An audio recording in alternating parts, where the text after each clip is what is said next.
నమస్తే అండి. నేను ఈరోజు రొయ్యల చట్నీ ఎలా చేయాలో చూపిస్తున్నాను.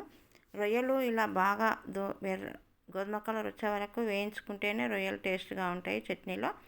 ఈ రొయ్యలను బాగా కడగాలి. కొంచెం పెద్దగా ఉన్నాయి కాబట్టి 2-3 ముక్కలు చేసుకున్నాను. ఉప్పు, కారం, పసుపు, అల్లం వెల్లుల్లి పేస్టు వేసి బాగా కలిపి ఒక 10 నిమిషాలు పక్కకు పెట్టుకోవాలి. కొంచెం నానితే ఉప్పు, కారం ఈ రొయ్యలు పడుతుంది కాబట్టి ఇలా కొంచెం సేపు ఒక 10 నిమిషాలు పక్కకు పెట్టుకోవాలి. స్టవ్ వెలిగించి స్టవ్ పైన మందపాటి పాత్ర పెట్టి ఒక గ్లాసున్నర ఆయిల్ వేసుకోవచ్చు. ఈ ఆయిల్ వేగిన తర్వాత ఈ ఆయిల్ తోటే పోపు చేసుకోవాలి. ఈ ఆయిల్ని బాగా వేగిన తర్వాత ఈ రొయ్యలన్నీ వేసి ఇలా బాగా దూరగా అయ్యేంత వరకు వేగనివ్వాలి.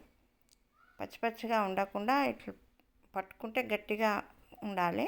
అలా అయితేనే రొయ్య పాడు కాదు, వాసన రాదు, తొందరగా పాడు కాకుండా ఉంటుంది. ఈ రొయ్యల మొత్తం వేగిన తర్వాత అదే నూనెలో ఆవాలు, జీలకర్ర, అల్లం వెల్లిపాయ పేస్టు, ఎల్లిపాయలు వేసిన తర్వాత ఆయిల్ చల్లారిన తర్వాత ఒక గ్లాసు కారం పొడి, తగినంత ఉప్పు, జీలకర్ర మెంతుల పొడి, ధనియాల పొడి, ఆవ పొడి, కొంచెం పసుపు వేసుకొని బాగా కలపాలి. అంతా కలిసేటట్టు బాగా కలపాలి.